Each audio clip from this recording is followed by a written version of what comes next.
Thank you for subscribing to us at YouTube, and thank you for supporting us at patreon.com/Matt Lewis.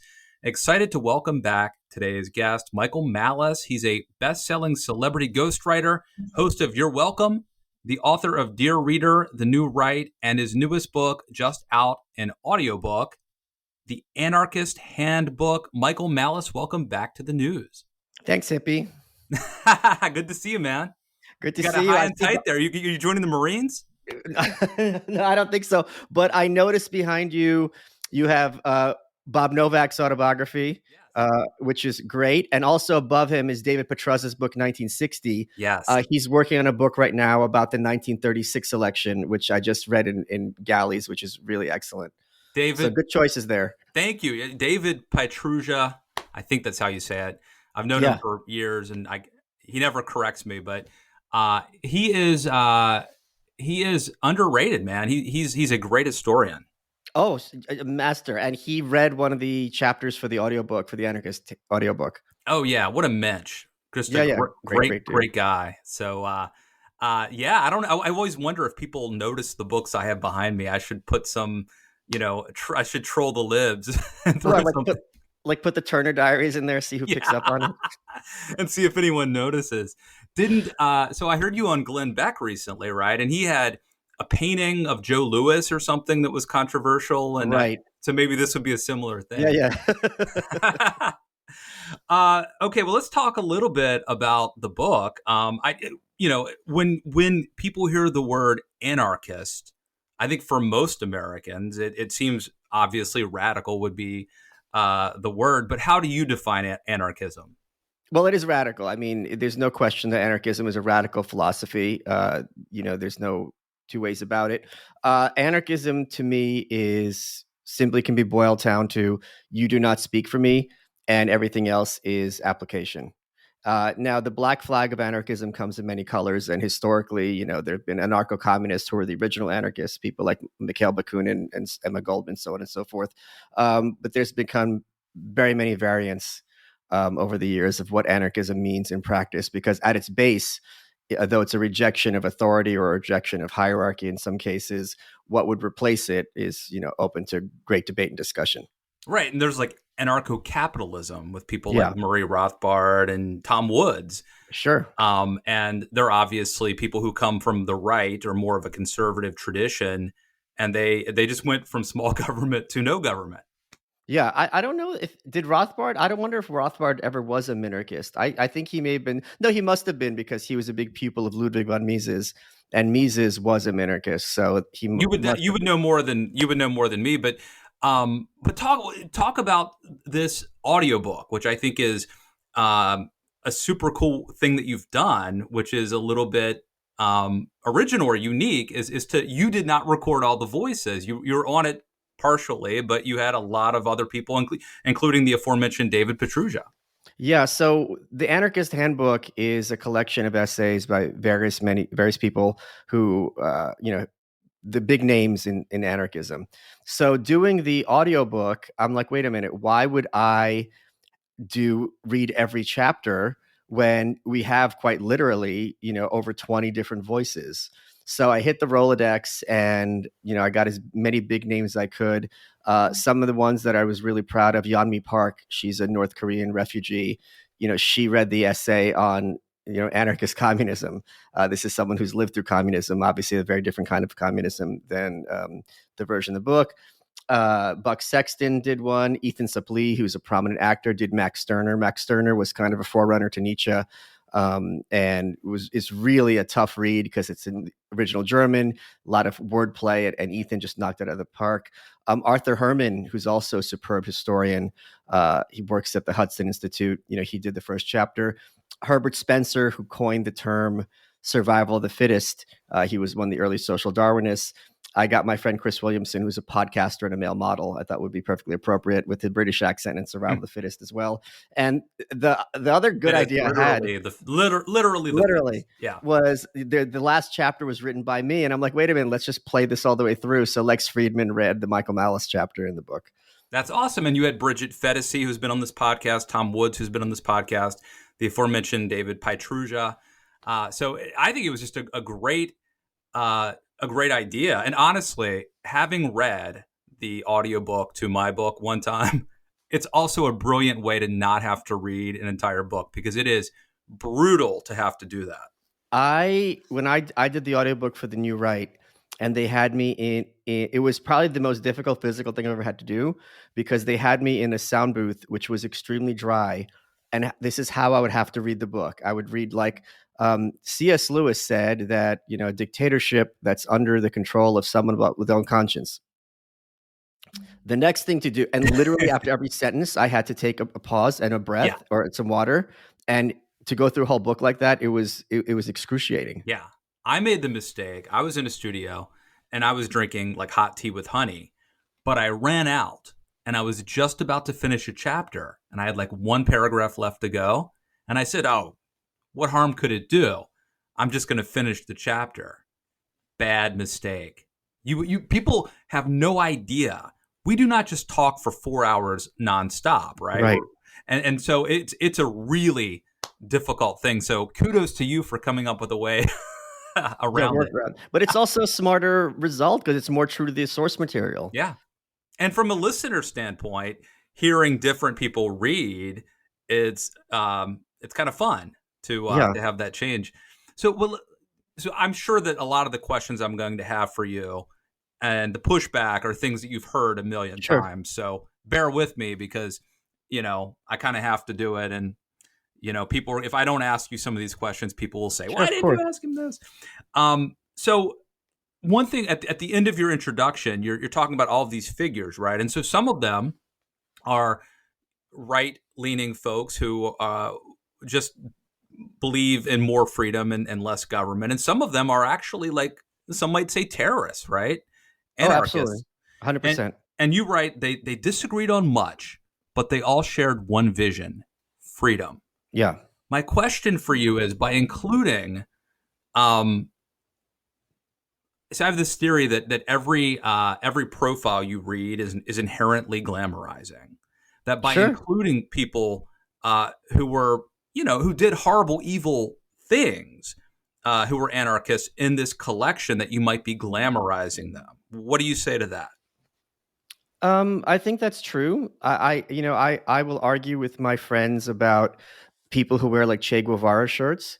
Che Guevara is unquestionably someone who did very many evil things. You have Reagan, over your shoulder. Like, conservatives know that there's the idea of Reagan and the reality of Reagan. Like, when it comes to the budget, it's very hard to defend Reagan as a conservative, right? Or things like amnesty for illegals. That was another thing he did. Or Eisenhower appointing Earl Warren to the Supreme Court, Earl Warren having previously been a vice presidential candidate. So you have the idea of the person, and then you have the reality of the person. Now, it's very easy to kind of hand wave that away. In terms of the people in the book, I think the only one who I could think of who actually did anything evil would be Alexander Berkman, who tried to assassinate Henry Frick, who was Andrew Carnegie's right-hand man in charge of the steel mill strike outside of Pittsburgh. Right. He tried to shoot him. Right. And he did shoot him, but then he killed him by stabbing him, right? He didn't kill him. He didn't even hurt him. So Frick didn't even, I don't think he even took an ambulance. And on his way, he said a press release. He goes, "This is going to change nothing. We're going to destroy these strikers." And he was right. And Berkman, served, I think, 13 or 14 years as a consequence. So he's probably, if you're going to sit down and look at the people in the book, the most evil. Louis Ling. You do have the guy who killed McKinley, though. You Leon do Stalgos. Yeah. How would I pronounce that? It's Chalgosh. Chalgosh. So you kind of open with a quote from him, though. Right. So. But he was. It was really, so we could talk about Leon Chalgosh in a second, because after he was arrested for shooting McKinley in 1901, he basically said, "Emma Goldman made me do it," and she's like, "Oh crap! Like, I don't even know this guy." So she like goes on the lam, and then when she got arrested, she basically just doubled down and is like, "Why should we care if a president gets shot? We're all equal." And she was like, "F the police. McKinley's a fool. He was a puppet of Mark Hanna." So she was very much the most evil woman in America at that time, but she had nothing to do with the assassination, and she was let go. Certainly, Chalgosh is someone who I think is pretty largely indefensible, to the point where even the anarchists at the time were like, "McKinley? Like, this is your big villain, William McKinley? So Johann Most is another one in there who I think can probably be, in certain contexts, be described as evil, because he wrote a book not advocating, setting out how to make dynamite. So he basically democratized terrorism and was like, this is how you can make dynamite in your own house. Well, as a consequence, a lot of people were killed, but also a lot of these bomb makers were killed, because just because you have the recipe, as anyone of us who's tried to bake a cake at home knows, it's not that easy to follow it through. And these people end up blowing themselves up. In fact, in the Palmer raids, Attorney General Palmer, who was Woodrow Wilson's Attorney General, an anarchist went to his house to try to blow him up, but he blew himself up, and like his limb flew across the street to FDR's house and like landed on the doormat. This is in David Pietrusia's book. Yeah. So 1920, is that the one? Right, 1920, the year of six presidents. That's, I think, my favorite of his books. So it's a philosophy. It's a revolutionary philosophy, and their vision was very much in line and informed by the Marxist vision that we have to have this revolution, a literal revolution. We're going to overthrow the capitalists and the government oppressors, and the only way to do this, we're not going to be able to vote ourselves free, is we're going to have to take the battle to them. And in their minds, there's also a chapter in there called Dynamite, which Lauren Chen read. And I thought the idea of having a female read that chapter speaks that seductive aspect of violence. How anytime someone is informed by radical philosophy, there's always a temptation of, screw this. H.L. Mencken had that quote that every rational man must at times be tempted to spit on his hands, raise the black flag, and start slitting throats.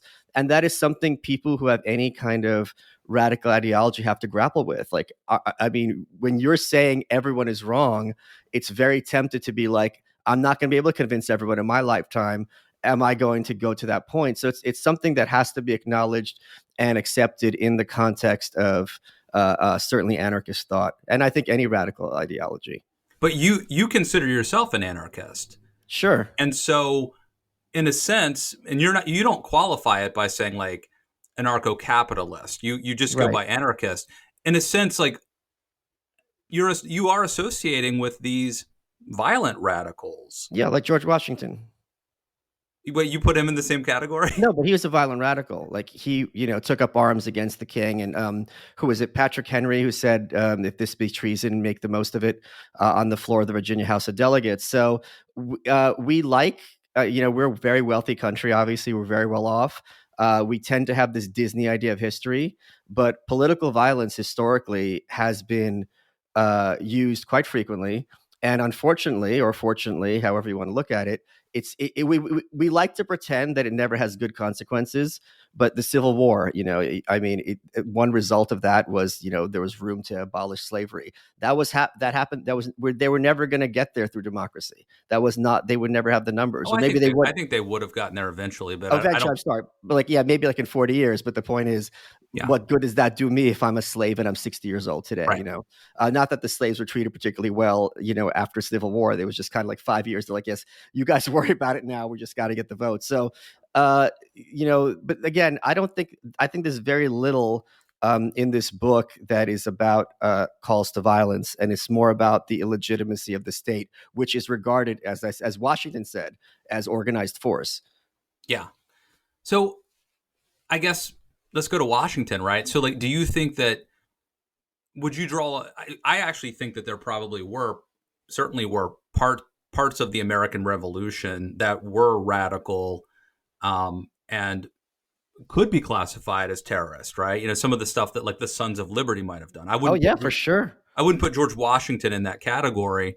But would you draw a moral equivalence between what Washington did and the legitimacy of that revolution, with other forms of violence and attempts to topple kings and even murder them?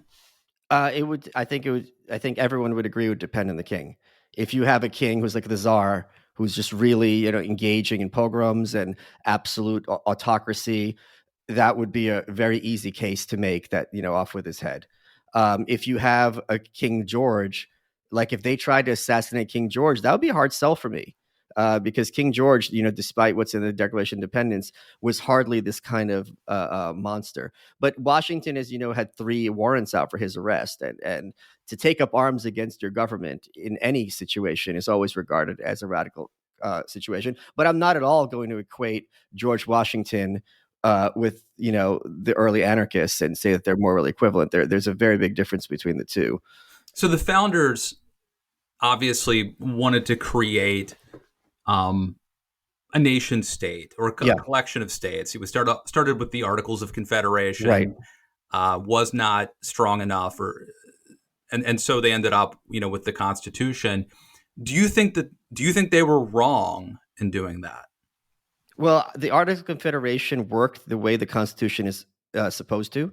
So the premise of the Constitution is we have so many checks and balances that unless everyone is in agreement, we're not going to be able to affect change on a federal level. They had that. When people say that it was too, that was the status quo. And what ended up happening in Philadelphia, we use the word conspiracy theory frequently in contemporary times.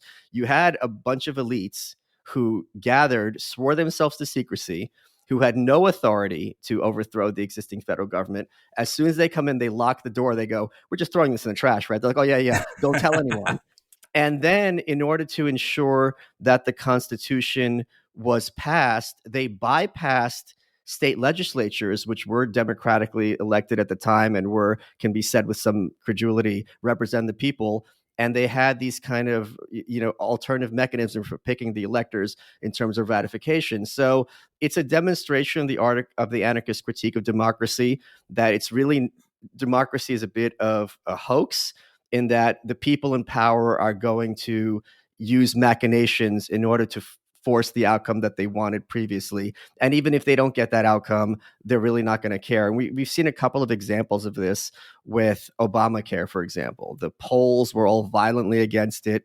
There was every opportunity the people had to say we're against this. They voted in a Republican in Massachusetts, and the Democratic Party said, nope, we're still doing this. Pelosi was a brilliant strategist, because she sat down those Democrats, and they knew if they vote for this, they're going to get voted out in the midterms. And she got them to walk the plank. I mean, that's an enormous accomplishment on her part, to get a politician to sacrifice their congressional seat. That's a major accomplishment. And another situation of this was George W. Bush, where, he went to the UN to get war authorization for the war in Iraq. He didn't get it. And he's like, well, too bad, I'm getting it anyway. So it's kind of like they will take whatever rationalization they want to get the action that they would have taken anyway. But if they don't get it, inevitably they proceed regardless. We're seeing this right now with Democrats, where Bernie Sanders is saying with a straight face, because Joe Manchin is against Build Back Better, he's like, we're not going to let one senator hold up this bill. Well, it's 51 and possibly 51 with Sinema,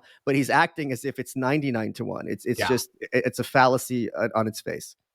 So, I mean, you basically, correct me if I'm wrong, believe that it's illegitimate for states to basically tell you are a citizen of our country, and you have to obey our laws. Right. And I guess my question would be, do you think, if you had your druthers, would you like to see the entire United States kind of go the way of anarchism, or would you like maybe a part of the United States, New Hampshire, let's say, to govern that way, like as a test case? Which of those two options would you prefer? I don't know that I would have a preference. I think it's much more feasible and plausible that, let's say, Texas declares itself sovereign and independent. And I know a lot of people think that that's crazy, but if I sat everyone listening to this down in 2014 and I said, which of the following two things do you think is more likely?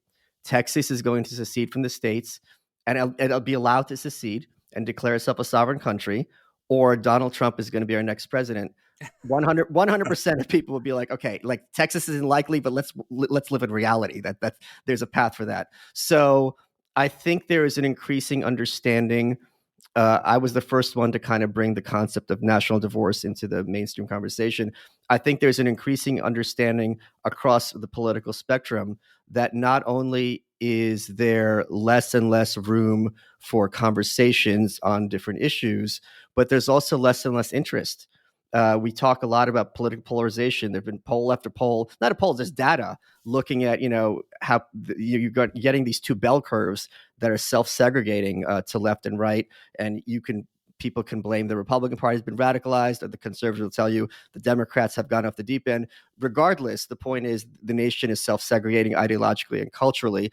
Someone just yesterday pointed out on Twitter, we're at a point that red states and blue states can't even share airports anymore because they have completely different approaches to masks and vaccine and things like that. Now, one side might be right, one side might be wrong, but what's indisputable is that there's two sides. And what else is indisputable is that both sides regard the other as probably murderous and downright evil. To have those two somehow be joined together in a polity at the point of a gun seems counterintuitive to me completely. So in terms of anarchism, I'll take what I can get. If it just has to be New Hampshire, that's perfectly fine. Yeah. What else is funny to me is that, and I mentioned this in the introduction, people say, well, if in New Hampshire went anarchist, it would be immediately invaded by a more powerful country. Who? Like if New Hampshire is just kicked out of the U.S., it says, screw you guys, you're awful, get out of here. Who's invading? Canada? Yeah. It doesn't make any that's sense.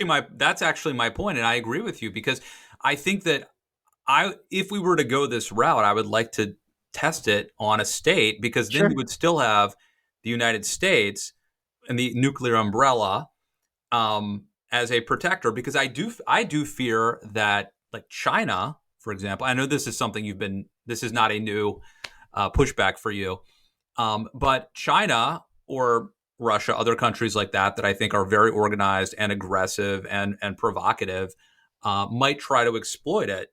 Oh, for sure. But if it was Texas, then I think that you could kind of have the best of both worlds. The United States would still be providing military defense, and you could have this experiment, and it may work out, and that would be great. Yeah, I would be much more concerned if New Hampshire was like sharing a border with China. Then that would really be a very realistic concern. It's like, guys, if you're going to kind of decentralize and have everyone be an armed citizen, they've got 1 million people, they've got resources. It's really going to be game over in a second. But we're on the other side of the world. So I think a lot of people have been conditioned as a result of the Cold War and have been taught for a very long time that the Soviet Union is about to invade. The Soviet Union is about to invade. And there's no question the Soviet Union was highly aggressive, empire building, antagonistic, and Reagan was absolutely right calling it an evil empire. But when the Soviet Union fell away, I think the military apparatus in Washington had to find a new bad guy, and that became China, which is also an evil empire, which is also reprehensible, which is also authoritarian, dictatorial, and does unspeakable things to its own citizenry. But in terms of practicality, how China would invade a United States across the world if everyone was armed, that seems to be, even without nukes, that seems to be very difficult. And we know this because Canada has 35 million people. Britain has who knows how many. South Korea is there. So the ability of... And the good thing about Texas is we know there would be every single person in Texas would be armed to the freaking teeth. But also look at Afghanistan. I mean, the ability of an aggressor state to conquer a smaller, even backward nation, people like to think they're playing the game of Risk, like it would just take 5 minutes. Vietnam, Iraq, and Afghanistan have demonstrated it's very, very expensive, even if you're successful. Yeah. What about Chop or Chaz, right? Yeah. These are examples of places that tried to run themselves. I mean, I assume in an anarchy, it's not like there wouldn't be any goods or services. It would just be in the private sector. Right. Somebody would, it's like if you lived in a development and you would get together with your neighbors and say, like, let's pave the road. And maybe like we could charge, a tax for people who come here. They have to chip in to pay for the payment of the road. Like a toll. And by the way, we need security now too, right? So we'll chip in. So it could be it's not that nothing would happen; it would just be privatized. But what about the examples of Chaz and Chop or whatever out in the Pacific Northwest? Yeah, so those were interesting examples because they were like, first of all, they were like 2 blocks, and it was a weird situation where people were still under the auspices of the state because they weren't allowed to arm themselves, they weren't allowed to do all sorts of things, and basically there was a little bubble where they made a little commune, and it very quickly went to crap. I Yeah. think uh, if you are under the auspices of the state and you're basically being given an opportunity to do this kind of juvenile play acting thing and LARPing thing without, they weren't trying to set up trade with, other nations or other localities. They didn't have any kind of sovereignty over where they were. This was public land. It wasn't at all recognized to be their land. So I think this is not really a good example of what anarchy, and also the fact that it's such a small area. This is not a good example of what anarchism would look like in practice. Because at the same time, if I was there and people were killed, it's not like it's like, well, there's no law, there's no private security. Those people still had to face consequences, so they were clearly still under our legal system. So how might it look? What's a positive take? Let's take Texas, for example. So there's no governor, there's no state militia, there's no Texas Rangers. What? How does that look? Well, you would have a lot more people being armed. You wouldn't have a government monopoly on security. So as a consequence of this, you would have more security and more options when it comes to security. Right now, like here's a good counterexample. New York City for a long time had medallions for cabs, right? So basically, if I wanted to, it created an artificial scarcity. If I wanted to drive a cab, for some reason, I had to have this medallion. And as a result of having a finite number of medallions, buying these medallions became exorbitant. People would save up and then they'd retire off of their medallions and pass them on. Then Uber came along and everyone was able to be an Uber driver. The costs collapsed and the availability of cabs increased. This was a huge problem for the taxi monopoly, and it remains a problem. And New York City tried to do all these mechanisms. So, for example, right now, to have 911, I have to have Austin's having I live in Austin, as you said. Austin's having an issue because basically there aren't enough police. Well, that's what happens when the government has monopoly. There's not really an incentive to provide these services. So if you had police be more like an Uber system, where let's suppose Uber says, okay, every one of these people who are on this had to pass some kind of licensing and test with firearms and de-escalation techniques to make sure things don't get out of hand. That would make people a lot safer, because there's that old line that, like NRA types always say, when it comes to your, when your life is in danger, seconds away from harm, the police are minutes away. So that would be one big consequence. And also there would be a lot less enforcement of victimless crimes. I think that is the big one. We have the biggest prison population on Earth. At the very least, you can't deny that this is going to be expensive. You have to house the person. You have to give them insurance. You have all these food, so on and so forth. This was kind of a 19th century idea, and to claim that this is the only mechanism to address crime, like if let's suppose you're a white collar criminal and you embezzle a lot of money, from your company. This is clearly a crime. You should be punished. Why putting you in jail as opposed to house arrest on your dime? How is that better for anyone? That's something that doesn't make sense to me. Right. Talk about how the internet has changed things in terms of spreading this message. Well, I think what the internet showed is, you and I are both old men. We remember when we were kids. Fighting it every day. Fighting against it every freaking day. We're like Sisyphus. We're gonna get younger tomorrow. I'm in a midlife crisis, dude. I don't know about you, but when we were kids, there were certain if you had certain kind of credentials, you would think, okay, whether I agree with this person or not, this is clearly someone who is rarefied and worthy of, if not respect and veneration. And the example I always use is, if you look at Lawrence Tribe and his tweets, the guy is a Harvard law professor, if not head of Harvard Law School. His knowledge of the law is indisputably second to none, but he tweets like everyone's grandma on Facebook. I mean, it's these dumb little digs at the president. And you can't look at this and be like, this is someone who's on a whole other level when it comes to politics than me. You look Yes. at it, you're like, you're an ass. Maybe I'm an ass too, but like, you're clearly not someone who is beyond the pale. So I think social media, by allowing people to, and also to allowing the average person to express themselves. So, democracy, of course, you look at these people and you're like, wait a minute, they should have a say over my life. This person is making basic logical fallacies and they're just incoherent and nonsensical. So I think those are two big mechanisms that have taken away what had been formerly mechanisms to enforce authority, both veneration of people who are self-styled and credentialed experts, and also a lack of respect for one's fellow man, because people are as informed or in a position to opine on politics just as they are to opine on meteorology. Like, I don't know what the weather is going to be like next month. I have no mechanism for determining it. Same thing with,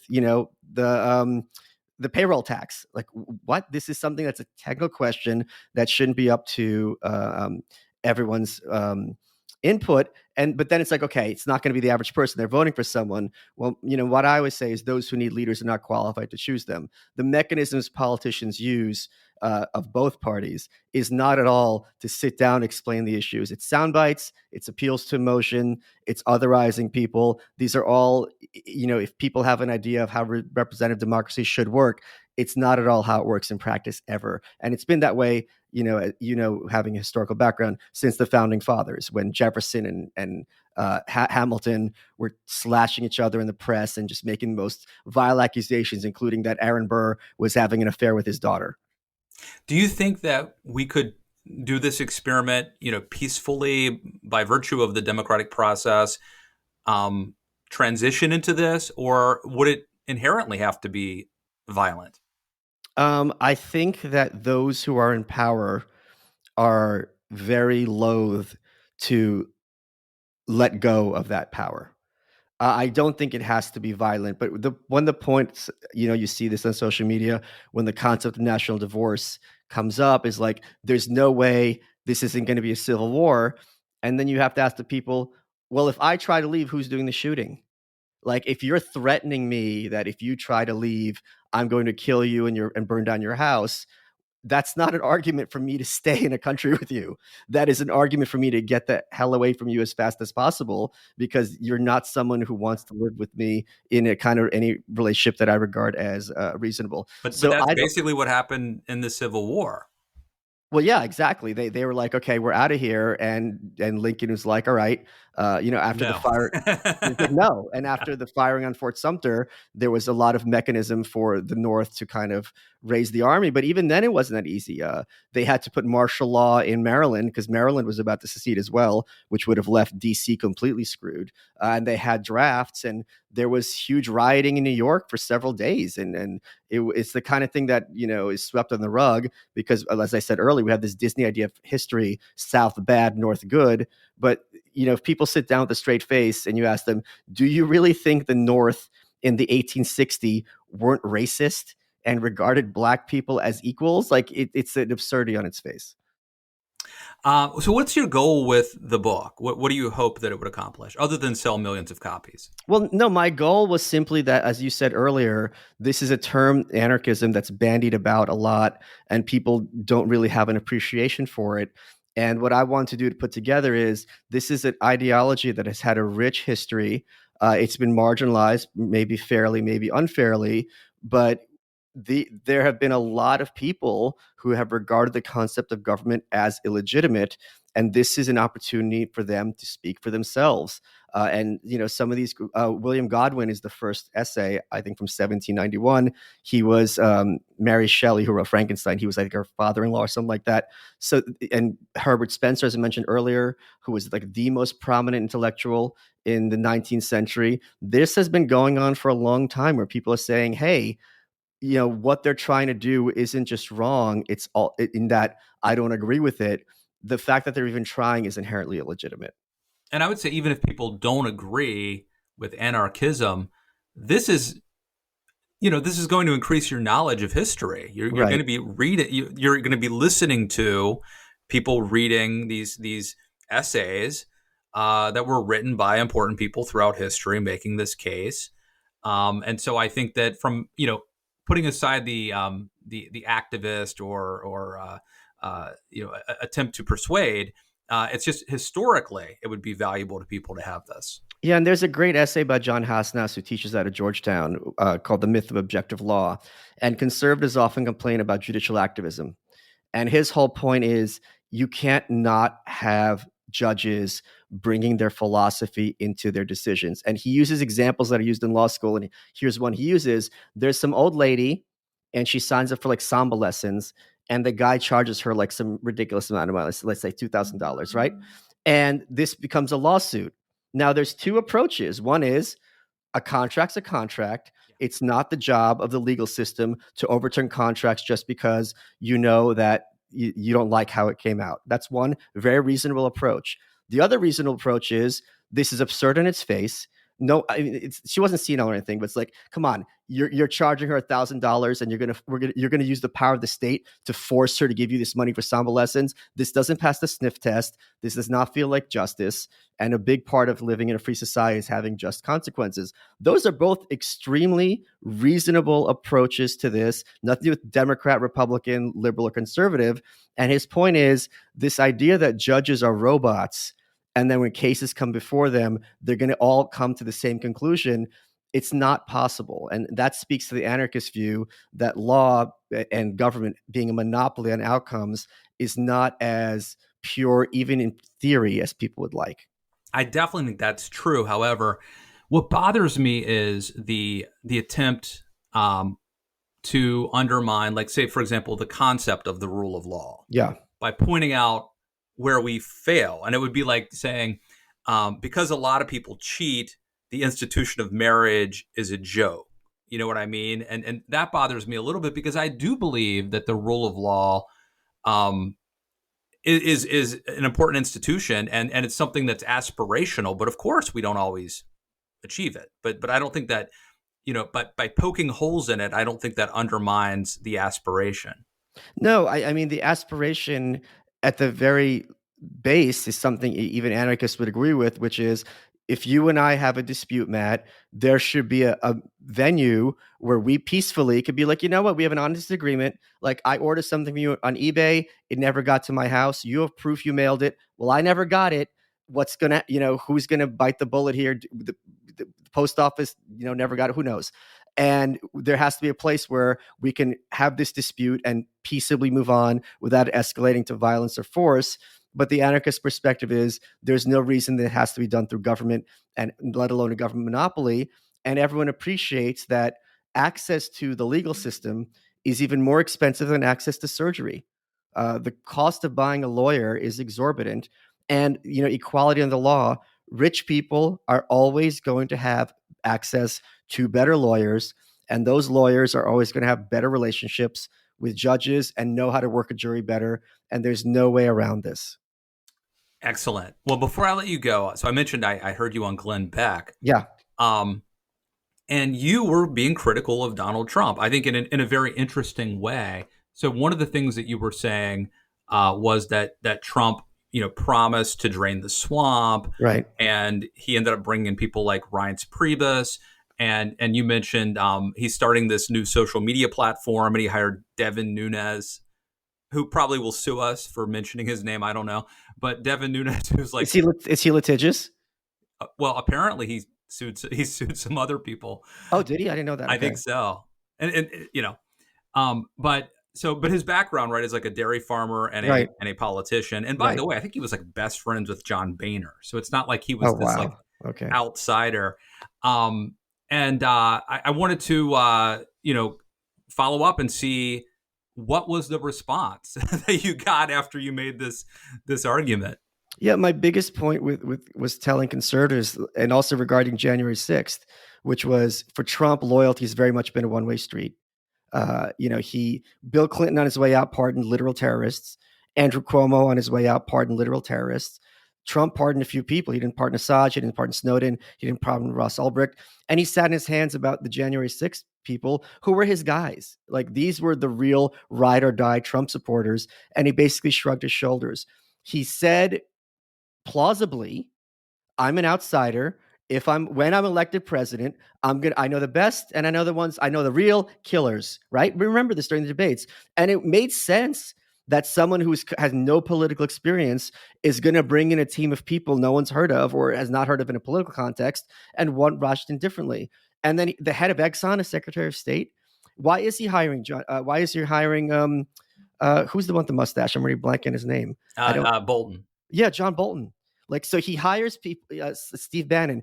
The thing is, he would hire them, then he'd fire them and go, "This guy was a complete moron." It's like, you hired them, and you say that you hire only the best, right? So why are you hiring John Bolton, who was a war hawk? Why are you bringing in Reince Priebus? Reince Priebus, I'm sure, is a great guy, an intelligent guy, but he was the head of the RNC. He's not an outsider. So there's been, and again, the Devin Nunes example, I was talking to Glenn Beck. If Trump is launching a social media platform, Devin Nunes has no experience in social media. All he has experience is being a congressman and a dairy farmer and a Trump loyalist.